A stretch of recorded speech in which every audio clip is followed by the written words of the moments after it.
Hey, this is Great Johanna speaking. I'm going to go live now on TikTok for my weekly live stream podcast. I got to check all the settings. All right, go live. You're going to be able to see the comments coming on screen as well. So I might need to ban and block some people. So I wanted to do my show regularly every Wednesday. But last week, my computer updated to the new Windows 24H. Guess what happened? It blew out all of my USB periphery devices. Like my webcam didn't work anymore. My microphone didn't work properly anymore. My audio interface started muting itself on and off. And then you hear this mute sound like poof, poof, every minute or so. Very strange. Did not enjoy that. So I had to revert to the older Windows update 23H, which worked fine. Why upgrade if the upgrades don't actually work anymore? All right. So let's talk about what matters for Europe.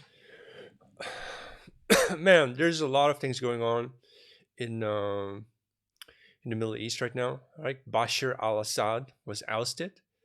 The problem with it is that the way I see it is that the Western forces are colonial forces who have colonized Syria for the oil and gas in eastern Syria.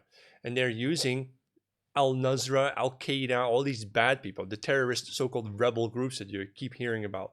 But these rebels, they just work for corporate America in the end and for Zionist Israel. Okay, that doesn't mean Putin is good. Doesn't mean I care about Bashar al Assad or Putin or Iran. They wanted to do the same thing, probably. They wanted to capture Syria for military reasons. If they wanted to attack Israel, for example, you need to shoot your rockets down from the Golan Heights in Syria. All right, it was a military vantage point, so Israel didn't like that, and so after 12 or 13 years since this conflict started, or no, sorry, since 2015, that's 9 years, right? So for the last 9 years or so, Russia was having the upper hand. Actually, Russia had managed to achieve a military victory over the USA for quite some time, backing Assad, and this has been undone now. It's supposed to be like a major blow to Putin, but really, it's a chess game. The U.S. Zionist forces take Syria. I think Russia is going to take Ukraine next. I think the Ukraine war can't be won by the West, and Russia is going to take that. But then it evens out again. See, so Russia loses Syria, but they win Ukraine, or the other way around. The U.S. loses Ukraine but wins Syria. Either way, uh, this kind of geopolitical struggle, and both sides are using AI and they're using the best simulations possible to figure out what's going on. It becomes a sort of chess game where two computers play chess against each other. And did you know that in this kind of game, when you have the two optimized chess programs, the best in the world, competing against each other, you know what always happens? Guess what? First mover wins. Since each side is as intelligent as the other in terms of making the right strategic decisions, uh, the chess game evens itself out, and so the first mover wins. So if you started the game, you won. Strike first, win. Right? Shoot first, ask questions later is a winning strategy since you moved first. Right? I think for this show, I will see if I can respond to the people in the comment sections. I don't know how many people are watching nowadays. Uh, Usually I get like 50 viewers or so, or 100 or so, but it's okay. It's good fun. It's good exercise for me to think through the things that we really need to be talking about in this strange world. What's the role of Europe, for example? European leadership, the one in Brussels, I called them like money hungry gold diggers because it's mostly women nowadays who set the tone in those circles. Hold on, I need to move my audio cable out of the way a little bit. And I think that the European leadership they just go along with whoever has most money to offer, which is the USA at the moment, right? So they're siding with the USA. It's like teenage girl who falls in love with a lover boy. This is in the Netherlands, we call a lover boy a boy, usually a pimp, who gets a girl to fall in love with her, like Andrew Tate, right? Guy like that gets a girl to fall in love with you and then totally exploits her and vandalizes her for a decade or so, right? Before he dismisses her and throws her out and doesn't need her anymore. That's Europe. Europe is that girl who falls for the pimp called Zog USA. You know, you know, uh, right. I see a lot of people commenting already. I wanted to be this. I wanted the show to be a bit interactive, so I can always fire my thoughts at whatever. I'm going to be doing the show for about up to an hour. I just started 5 minutes ago. So here, Aussie Love says, I get this sick feeling that there will be an increase of human smuggling because of the Middle Eastern and North African conflict. Yeah, Mina. Yeah, obviously. But are we really concerned with the people smuggling? Like, who's paying the smugglers? It's George Soros, right? And uh, you have to imagine here, even though you have this Zionist group in the Middle East, they're not one group. There's also these globalist open society lovers who want to turn Israel into an open society, right? And Europe first. I read the books by Karl Popper and by George Soros and the books of the mystic Henry Bergson. Henry Bergson wrote a book. I think it was called something like on the two moralities or something like where basically the nationalistic, where the word natio from nationalism means people of a shared birth, people who share a shared birth. That means you kind of look alike, right? Versus this open globalistic idea of we shouldn't have any borders anymore. We should welcome everybody in. But here's two problems. First of all, this sort of open society globalism dictates really that there can be only one society that must include everyone. Do you see the problem with that? If you're born into a system that you can never escape, it's called a prison, right? it's actually very closed. They call it the open society, but it's very closed because you can never get out. What kind of society is that? The society you can never leave? That's a totalitarian society. And they say we'll treat everybody equally, yeah, but only the people they like. Right? Everybody else gets to go to the gulag. Or you won't even be allowed to be born into that society because your mothers will be sterilized or you'll be aborted or something, right? Did you know that in the United States in 2023, last year, American women had more than 1 million abortions. They only gave birth to 4.5 million children. That means almost, 3.5 million children. They gave birth to 3.5 million children and had 1 million abortions. That means total, right? There's, for every child conceived in the USA, there's a chance of 1 in 4.5 that you'll be aborted if you're born in the USA. That makes the American womb almost the most dangerous place for a child to be born in. You'd be better off to be born of a Muslim mother in North Africa. The chance that you'll be aborted is near zero, right? But in the United States, the American woman's womb is a killing field, mass killing field. Now, I'm not saying it's liberal white women having these abortions. They're probably not even having pregnancies. But, it can be that it's half of them could be African American children. But imagine that if the African Americans in the USA would refuse to have abortions, through their sheer fecundity, they would take over the USA within a decade. They'd have more children than the Amish, right? But apparently no one tells them to do that, I'm not telling them to do that. Whiskey Wim doesn't even know what I'm talking about. Then why are you here? All right. So, scared of the future. No one's scared of the future here. We Europeans, we create the future. We're not scared of it. Open borders for Israel, yeah. Yeah. So I was talking about why, this open society globalism is a problem. So I told you about the one problem is that it's the all-inclusive society is actually a prison you can never leave. On the other hand, what's wrong with nationalism? You can interpret nationalism as being something bad because it's exclusive, but nationalism is exactly the force that is anti-imperialist. You see, it's not just nationalism versus globalism, it's also nationalism versus imperialism. Clearly, as a Northern European, I don't support the idea of empire such as the Roman Empire, which must include all peoples and must include peoples of all faiths and all colors, right, of all regions. Have you heard that story before? Right. That's diversity. That's multiculturalism. That's what I don't want. Yeah. And then you have to entertain people with gladiator shows. Just turn on the TV. Just go to to the cinema. Go to the movies. What do you get? What is that? What do they call it? Circus and panenses or whatever. Circus and panem. Circus and bread. Shows and bread. Shows and food. Feed the people burgers and give them American Gladiator or American Ninja shows, and people will be satisfied because they're stupid, right? Most people are like pet cats. If you have a pet cat, you can feed it raw meat at room temperature, right?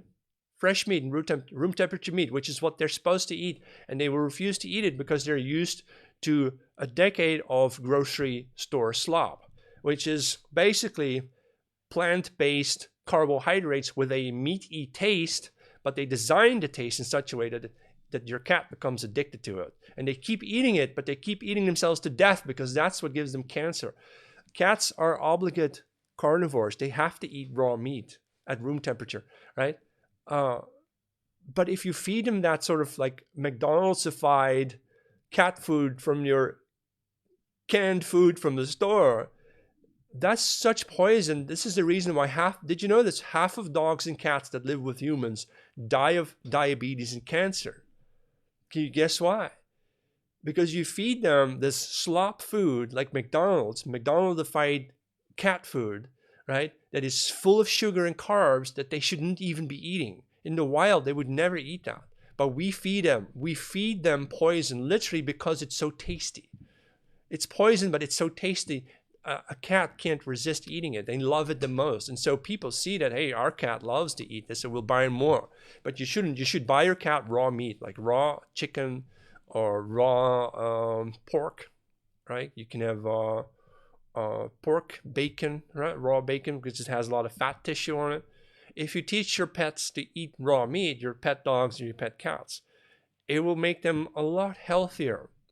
They will also probably start eating a lot less because they're not addicted to it anymore. They will only eat when they're actually hungry rather than stuffing their stomachs because it tastes so good, right? I gave a homeless man 10 euros once, right? And immediately I saw him walk into McDonald's. He bought a McDonald's meal for it. And that's the last time in my life I ever gave a bum $10. I'll never do that again. These mothers, there's a reason why they are like the way they are. They're addicts. They just can't, they're like a pet cat fed on grocery slop. They just can't resist, right? The taste of, McDonald's slogan is like, I'm loving it. It's actually an anagram for ailing vomit. So this is from the good old days. Long before there was even an Andrew Tate, there was a guy on the internet called Maddox. Anybody ever heard of Maddox? I'll just I'll post his name over here. Maddox was the original G. Way better than this was when we had bulletin boards, man. We had text-based internet because pictures were too big for our bandwidth, right? And you had Maddox. That guy was so good. Anyway, that was long ago. So I was talking about how nationalism is actually an antidote to imperialism and why I don't like it. I'm a Northern European, so my ancestors, the Germanics, the Celtics, we were basically colonized by the Romans, and we didn't like the experience. We pushed back at the Battle of the Teutoburg Forest. That was the Germanic Arminius. You may also have heard of the Celtic Vercingetorix, Vercingetorix. The way the French pronounce it is Vercingetorix. Very funny. But this guy lost. But they did the same thing. Both Arminius and Vercingetorix, they basically, when they became the chieftains of their peoples, the first thing they did was talk to all the other tribes. All the surrounding tribes were invited right, to come talk about the common enemy that was Rome. Right? This is what we should be doing in Europe. there should be a new kind of European chieftain talking to all the European tribes, the Slovenians, right, the Italians, the Spanish, the Danish, the Swedish, the Norwegians, the Afrikaner as well, the New Zealanders, and all our offshoots all around the world, the Canadians, right, the Poles and the Ukrainians, the white Ukrainians, right. We should talk, right, talk to each other like, hey, we have a common enemy, and it's imperialism.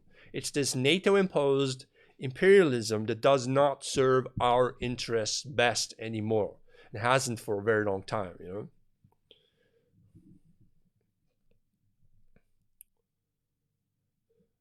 Someone writes, go for a walk down Hood by yourself, see how long lasted in Hood. Right, someone needs to learn to speak English. So yeah, I'm wearing the suit because it upgrades the image and kind of like people take you more seriously. Yeah. Well, you know, news people, news anchors, they dress up, right? And Jordan Peterson says you should dress up. And there's a reason why that works. Why do politicians and bankers and all these bad people, all these liars, why do they dress up? Oh.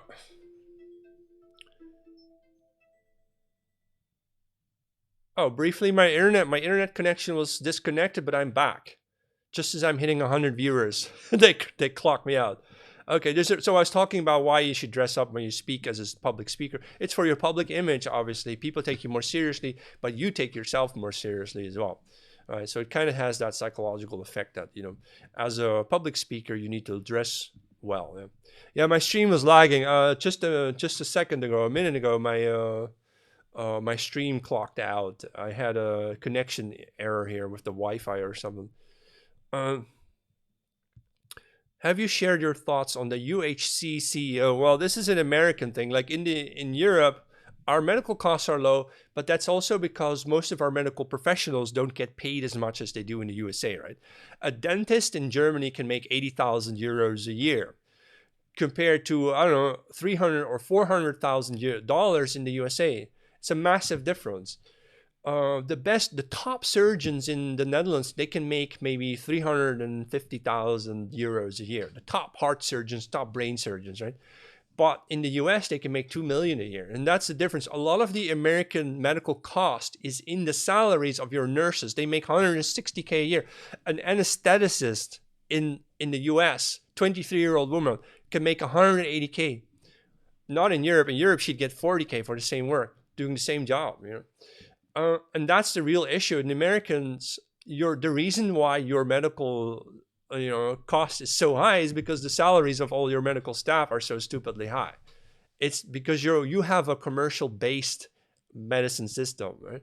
In Europe, it's not so bad because the salaries are kind of capped off at say 80K, 90K, 100K or so, 120K, right? It doesn't really go over that, and so our costs. The number one cost for all medical expenses is its equipment, and the doctors and the nurses and the people and the dentists. So what's my point about this UHC, the CEO, the medical CEO getting shot? It's a very typical American thing. Like, I think it may also be propaganda. There may be Democrat groups being angry that they lost the election, so they kind of start doing things like this, start doing funny things, which I don't even mind because, American medical CEOs, the insurance companies, whatever, they are making too much money. They make 20 mil, 30 mil a year. For what? For ruining people's lives. On the other hand, I also don't think that it should be a modern civilization's end game to provide for the weak and the sickly to the last dollar, so to speak. I think there's a lot of people living in the Western world, white people, who are just overdue, if you know what I mean. They're like, you're weak, you didn't take care of yourself, right? You spent 40 years of your life drinking your liver to death or smoking your lungs to death, and now you want free healthcare to fix your own problems. I met a guy today who had a double lung transplantation. He received new lungs from a donor and actually survived that operation. Well, I have no idea how they do that, but the reason is this guy had been a chain smoker for 45 years, and then he ruined his lungs, and he gets a new pair of lungs from some kind of traffic victim donates their lungs to a guy like that. Is that what you really want to have? You really want to donate your organs when you die in a car crash? You want to donate your organs, like your kidneys or something, to or your liver to a heavy drinker and your lungs to a heavy smoker? I don't think that's what we're supposed to be doing as a so-called modern advanced civilization. I think in our society, we should look for what makes things better. How do we improve things? How do we make things healthier and stronger, and not always reward the weak for being slackers and reward the stupid for not trying to get smarter, right? And not, we need to stop praising the weak and the sickly and the old and turn it around again and start worshiping or praising beauty again. Start praising health and the strong, so that strong people can get ahead in life on their own merit, right? Rather than chaining the strong to a far larger group of weak people who demand that the strong carry the heaviest burden, right? The strongest shoulder should carry the heaviest burden. I never liked that saying, because if the strongest shoulders carry the heaviest burdens, they should also win the greatest rewards. You can't just punish them then and enslave the strong. No, there's a reason why Homath was speaking about this on Twitter. You know Homath, at Homath on TikTok as well. He's following my TikTok account. He used to like and view a lot of my videos. So Homath is on our side. But this guy Homath, he mentioned something very interesting today on Twitter. And I totally forgot about it. I was just thinking of it. No, just give me a second. Anyway, it was something about our whole society now being catering toward people who don't deserve to be catered toward. That was the point. Right. I'm gonna try to be a bit more interactive. What's the European archive destruction operation now? You've been close to being finished with the documentary. Oh, are you the one producing a documentary? Right? So what do you think will be the future of the European Union and the Eurozone? Well, our future depends on whatever the USA does. I think the USA will eventually throw Europe under the bus, right? To try to use Europe to go after Russia, because they have to destroy Russia. Europe is rapidly becoming completely irrelevant. This is why it surprises me why so many people are still being shipped out to Europe. But if you know that Europe is going down, right, then you start seeing Europe more as a sort of dumping ground of last resorts. Europe is not going to last very long. I don't think so, at least. Oh, thank you for the weird surprise on my face. So I think the Zionists in Israel, they see Europe as basically a lost cause, so they can just dump whatever people they don't like, they just dump them in Europe because they don't think Europe is going to survive anyway. I think that's their vision. I don't want to go along with that at all. I'm not on their side. So how do I see the future of Europe? If we go through a massive bloodletting procedure where we allow the weak and the sickly and the old to die off in a controlled fashion some way or another, and it may simply happen naturally when we are hit with massive heating issues, like we don't have fuel for heating anymore, that will cause instant problems in Europe. All the old people will die in the cold. If we allow ourselves to go through a bloodletting process like that, then we can rejuvenate ourselves, we can renew who we are, and we will do so based on very religious themes. So that maybe time can be represented as sort of exponential, right? From 0 to infinity, from the most backward time to the most progressive, from nothing to utopia. This utopian thinking is very typical of the Marxist people, the Marxist thinkers. They think everything is always going to get better, and the road to progress will lead to human salvation, really. But where's the road end? Where's the road of progress end? Well, maybe it ends in delusion, right?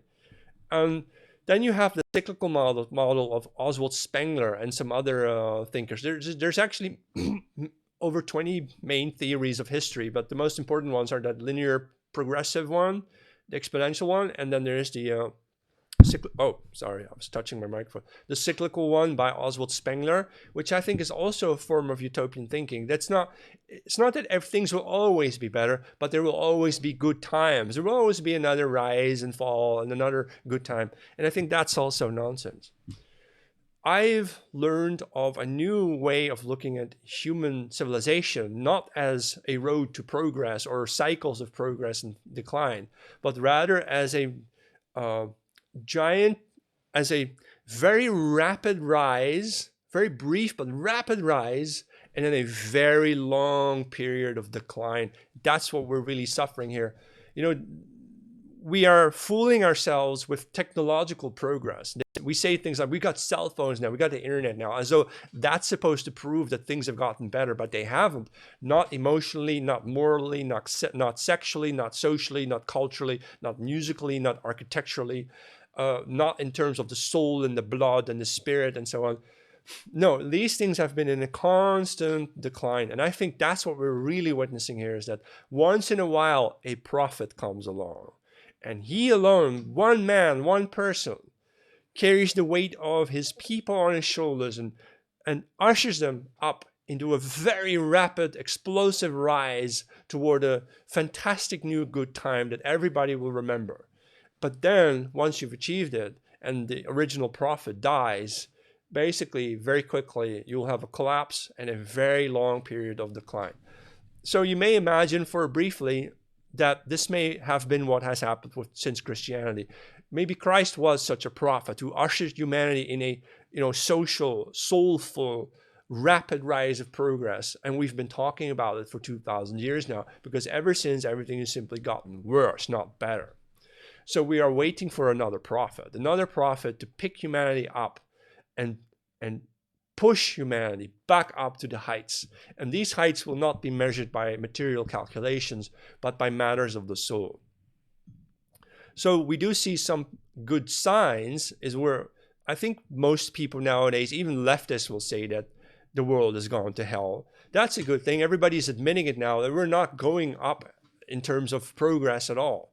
We've got more technology than ever, more material wealth than ever, and it has never made us so depressed and empty and lonely as it has ever done before. Yeah, so that's one of the real problems, right? All right.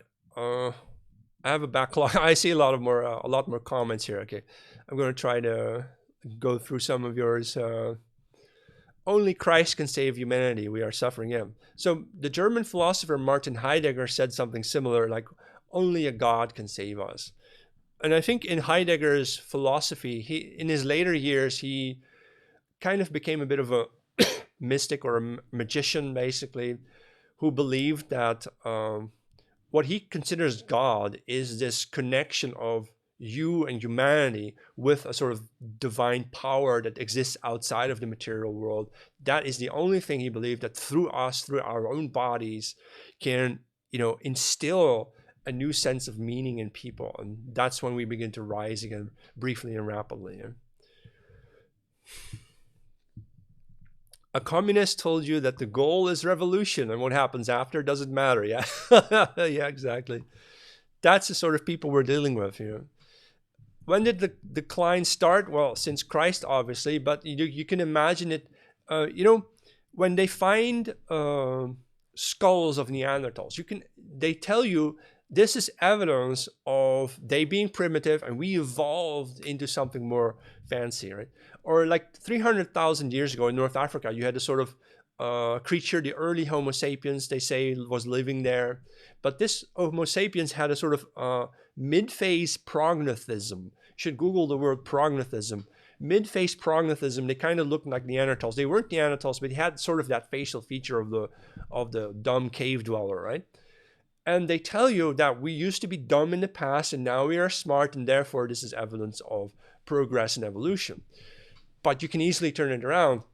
What if the existence of a 300,000-year-old cave-dwelling creature is actually evidence that humanity used to be better than that, and we've actually been in decline for, say, 300,000 years or a million years or so. So you can always turn it around and basically turn the idea of evolution around and say, no, actually, all this evidence you've found is evidence of a long period of decline, right? And maybe, because if I think about it, what we call modern progress only started really in the 1800s in Europe, in the late 19th century, when the fruits of industrialism and the industrial age came online. And very quickly in the late 19th century, we had the invention of photography, the telephone, television and cinema came on very quickly after that, right? Everything, electricity, the invention of electricity and light bulbs, everything that we now call modern was invented in the late 19th century. There was no 10,000 year long slow progress toward the invention of electricity. Electricity was just accidentally invented or discovered and then harnessed in just 50 years' time. There was no development that came before it. So what I'm trying to explain is a lot of the inventions we now consider modern, like electricity, computers and screens and so on, right, started just in the past 150 years. You can imagine that has been an extremely hard, rapid rise or so in terms of technology. And now the decline sets in. So the technological decline now sets in as well. Because I'm not saying that the technological rise was the only thing that mattered. It was in itself already a sign of a much longer period of decline in my view. So yeah, you can use technology for good, but the idea of buying luxury goods, the idea that we go out to buy a lot of stuff we don't really need. Remember, we used to have cassette players. Nobody has cassette players anymore. Used to have these vinyl record players. Now nobody has those anymore. Nobody cares, right? Everybody has MP3s now, right? Then we had CD players and DVD players, and now Blu-ray, and then now we just have the internet. We just stream it, right? And so when you go through this, if you imagine it like that, I actually bought a CD player in my life, and a DVD player, and a Blu-ray, right? And now I'm just streaming. I don't need those devices anymore. What that means is I spent my life working to buy equipment that within 5 years became obsolete, or within 10 years became obsolete. Now realizing this, what the hell have I been doing? Why was I working to acquire dead things? Technically, material goods are dead things. To acquire dead things when I could have lived life much differently, right? I could have lived like the Amish. I would never have invested in any of these nonsense pieces of equipment that I don't even need anymore. It's ridiculous, And that. By the way, that is not when you talk about durability and you talk about long-term, long-term progress or something, long-term durability. That doesn't work, obviously, if you have to buy a new type of equipment to play music every 10 years, from vinyl to CD to DVD to Blu-ray and so on, and then your MP3 devices, and then you just stream it on your phone. That is obviously not something we can keep doing, especially not if it's accelerating, right? At some point, there comes a point of saturation where we've overdone it all. We have accelerated technology so much to the point where the Earth's resources can't keep up to human demand. And something has got to give away. Something has got to stop. So I don't know exactly what the bottleneck is going to be. Maybe the bottleneck can be what they say is oil. Maybe we will run out of oil, but then we'll switch to solar and wind for a while until, of course, the solar blades, the solar panels and the wind blades are not durable either. They also need to be replaced, and at ever quicker rates, of course, to keep up with new inventions, right? So it's all, in the end, it's all nearing a sort of negative singularity. So not the positive idea of singularity, but the negative idea of singularity, where it just all becomes a black hole and collapses into it. I think a lot of people alive today would not know what to do if the electricity went out. How do you get food? If you can't keep your food in the fridge anymore, or imagine something really bad happened, like the water stops coming from your faucets. People would die en masse in 3 days. No one would know. You can't drink the water from your local sewer anymore. Everything's polluted. You just can't drink it. So we're dealing with a potential meltdown of technological society, but I believe that in itself is already the consequence of a far longer moral and social and cultural decline. And so we are waiting for the prophet. We are waiting for a new prophet, like I spoke to you about before, to take humanity on his shoulders and to help us rise again. It will be when such a new rise, a rapid rise begins, everybody will know. And it will not be, you will not have to upgrade your iPhone any longer.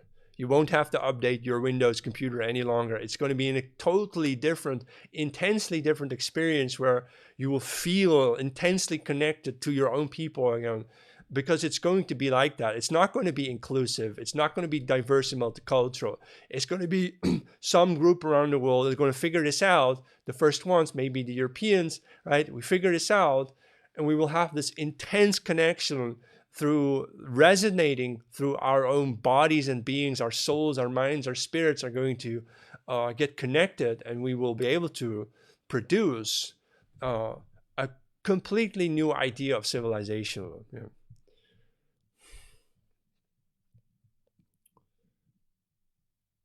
Yeah, communism is also the product of industrial revolution. Yeah, maybe it is, right? Because you need a lot of money to afford to be a socialist, right? Right. Right, we're buying material stuff to prove social status in society and human nature, yeah. I think so, yeah. Do you think evil deeds weigh heavier than bad deeds? I think, this is Nietzsche says to go beyond good and evil, and don't even think of it very differently. It's not about what is good, right or wrong. It's about what works and what doesn't. What can you do and what can't you do? Those are much more interesting questions, right? All right. Somebody, your documentary is about archiving materials because the Marxists want to erase it, right? They want to decolonize everything, so we need to have an archive before it's being erased. Right, but also think about what can we do next? Say they burn all the European paintings, then what? We'll make new paintings, right? We don't lose our ability to paint, do we, all of a sudden? No, we can make new paintings. We can partly go back to an age where the way we expressed ourselves was superior rather than, compared to what's going on today, right? I should have stuck with cassette tapes, yeah. Definitely. No, don't worry about your mortgage in the future, man. Hold on. Identity can be restored, yeah. Suppose so. Okay, I'm going to take a sip of this. I got a cup of tea over here.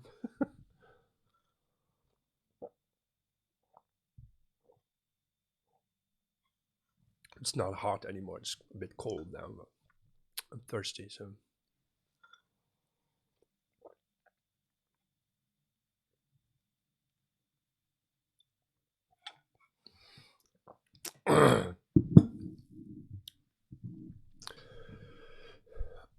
I was able to do a sort of internship at this sort of company that recycles used products, like used electronics and used clothing and furniture and so on. And I noticed that there's a market for thrown away stuff. Obviously, that's why we have eBay and Marketplace and so on, right? But I noticed that all people prefer buying the things that, nobody wants to buy secondhand modern furniture, but people will buy secondhand traditional furniture, like the nice wood with the nice motifs carved out of wood, not just a picture, right? Not painted on it, but carved out of wood. People buy the traditional stuff. Why did he do it? Why do we prefer if you have to buy secondhand, why do you prefer to spend $50 on a beautiful oak wood traditional piece of furniture, a traditional cabinet, as opposed to that super modern looking thing of glass and steel? Well, the answer is there's no soul in it. The modern stuff has no soul in it. So the only reason you ever bought it is because it looked so new and fancy. And that's what lured you in. But then after 5 years, you realize The older thing, the older traditional cabinet with the beautiful carved motifs, that's the thing where someone expressed their soul and their heart into it. It's worth more to you, right? Uh, and I see that. You see that people will buy crap. That's also a given. Especially women, they will buy so much clothing. There's a market for women who can't afford to buy new clothes, so they'll go to the thrift stores and the secondhand stores. Because I think women know that clothing once worth $500 can be on sale for 50 cents at a thrift store, right? And so there's a market for women who care about that, right? And then, you know, secondhand sports equipment and so on. You have these home trainers that are worth like $1,000 brand new, and they sell them for $20 at a yard sale, right? So what that kind of means to me is we pay a newness premium. 95% of the price of a new item is just because it's new, and it's only 5% for the value of it, right? Don't you think that's crazy? I call it the disease of newness, the disease of new. Everybody has to have something new, especially in countries like the Netherlands, which are very wealthy in terms of our ability to acquire the latest iPhone and the latest new Tesla car is uncanny in the Netherlands, unmatched.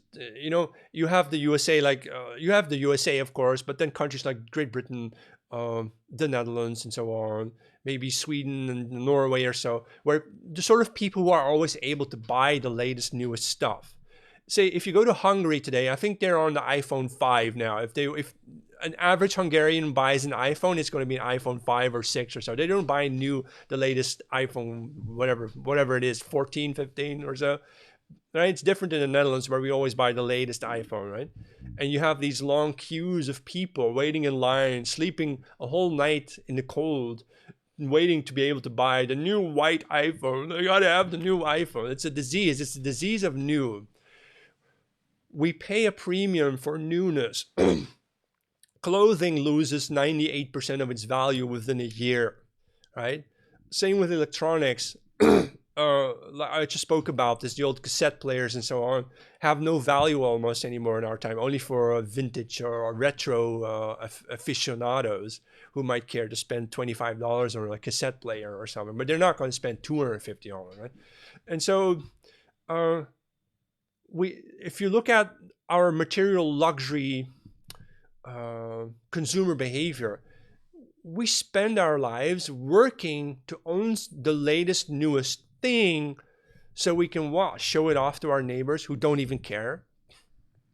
Remember that saying, like, we spend our lives doing work we don't like to do, to earn money we don't have, to spend it on things we don't want or don't need, to impress people who don't give a shit about us. And that's true. So I quit doing that. Yeah, okay, this is a new jacket, yeah, but I bought it on sale, right? Um, I only buy new stuff. Since I'm a music producer, I bought this MIDI controller and so on, an audio interface. I wouldn't even want to buy it new anymore. First I would look at on eBay, or is it on Marketplace? Is it reasonable? So I bought my MIDI controller off of Marketplace for half the price. Right? I got this microphone from a pawn shop in the Netherlands. Pawn shops are relatively rare in the Netherlands, but they exist. So I bought this microphone, the PodMic from Rode, for €100 instead of for the full price. So, including all the cables and so on. Right? I bought my monitor. I've got this super widescreen WQHD widescreen for I got it half the price. It's like 3 years old, so it was a third of the price or so, right? And my speaker set by PreSonus also, I bought it secondhand. I'm not buying things new anymore because if it's electronics and it's just 1 or 2 years old, you can get it for way less than half the price on Marketplace or eBay, right? And so that's kind of my point. You pay a premium for wanting the new thing, the shiny new from the shiny nice packaging. Come to think of it, maybe you're paying for the packaging. Maybe that's what it is, right? 90% is marketing crap, nonsense, Right. The American consumerism has taken over the Netherlands. Yeah, we used to be a frugal people. Yeah. Now everything has to be new. Now you want to go to the restaurant and spend $25 on a hamburger. You know, right? Right. Okay. This was a very fruitful discussion with you and my audience here. We were speaking about materialism, and we're speaking about this long periods of decline that lead to you know, uh, technological advances that are in themselves symbols of a declining age. Because we are declining and we can't really figure out how to return in a, how do we return to the heights of human life. We start distracting ourselves with technology and consumerism. I think that's exactly what we're doing. We're living through the age of the final stages of the decline, just before the arrival of a new prophet. So I think we can start thinking of that. We start imagining what would it be like for us if a new prophet would arise and show us a new way where we can break free from the chains of materialism and luxury, from the chains of economic life, and find out that there are other ways of living that don't require us to chase new items and new clothes and new electronics all the time, over and over again. I have to have the latest Windows update. I actually don't want it anymore because it broke my system. So why would I upgrade anymore? At some point, maybe we can also get tired of the newness, and we can grow sick of it. We can grow sick of the latest new thing and the latest new items. And if enough people really get sick of it all, maybe that is the beginning of the end of this declining age, right?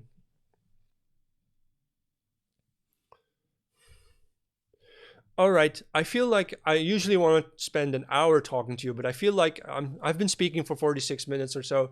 I feel like I've done my job on this episode. I'm gonna upload this to my YouTube at the Great Johannes. At the Great Johannes, I'll post it here. This is my YouTube handle, and oh, yeah, it came through. And my website is jmk.info. Jmk.info. It's a newsletter. You can subscribe to my newsletter. I will send no more than once a day, maybe 3 a week or so, 2 a week, issues a week. You can also like subscribe, get a paid subscription if you want to, or if you want to donate, you can donate to me on buymeacoffee.com/JohannesMK. So slash JohannesMK on Buy Me a Coffee, right?